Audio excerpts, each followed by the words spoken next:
Nathan Judo. I'm here with Wolves reporter Tim Spears. Tim, big night now on Tuesday. Brighton, obviously a really good result against Aston Villa, and they're going to look to improve that and hopefully do better on a Tuesday night. Well, yeah, that's been one of their weaknesses this season. Tuesday nights, poor results all season. You had Ipswich at home, Barnsley at home, the 4-0, which was a shocker. You've had Newcastle away in the League Cup recently, and then the Wigan away game as well.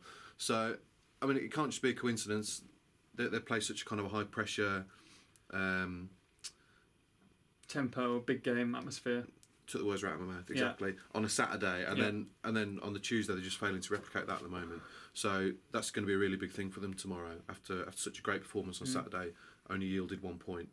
They don't want to be going to Brighton and suffering a defeat, because then you're looking at 1 point in 4 games and a big game against Leeds on Saturday. So it's really about confirming that's how good a team that they are. That the Villa second half performance wasn't a one-off.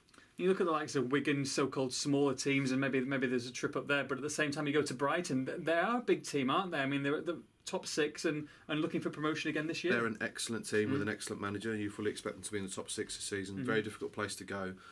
Although they haven't been quite as impressive at home, I think, as they were last season. Sure. Preston went there and got a draw on Saturday, which bodes well for Wolves, I think. So they'll have had them studied, they'll have had them watched, they'll be looking at what their weaknesses are.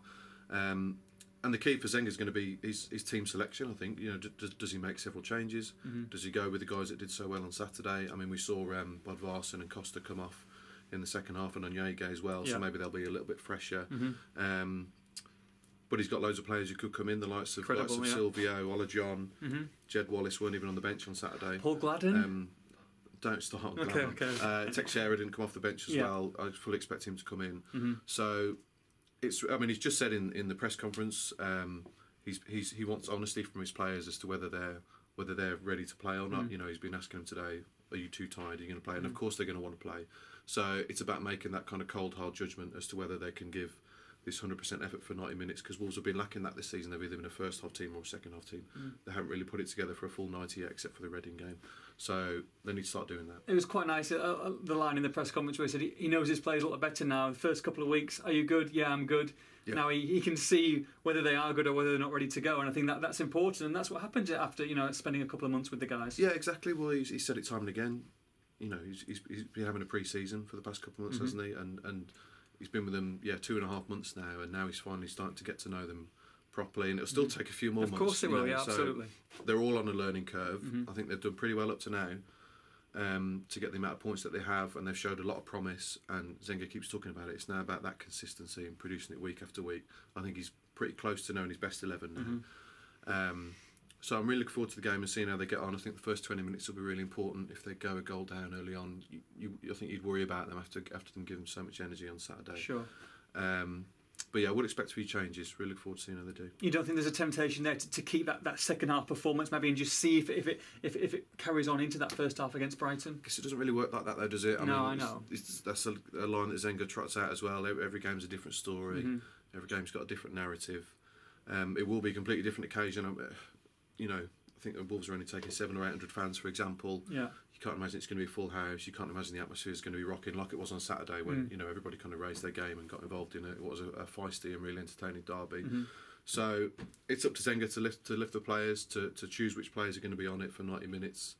And they'll have a tactical plan as well. I mean, we saw the way they're lined up at the start at Villa Park on Saturday. Bit of a kind of defensive lineup, I thought, with Onyege on the left. Again, I'd expect that to change.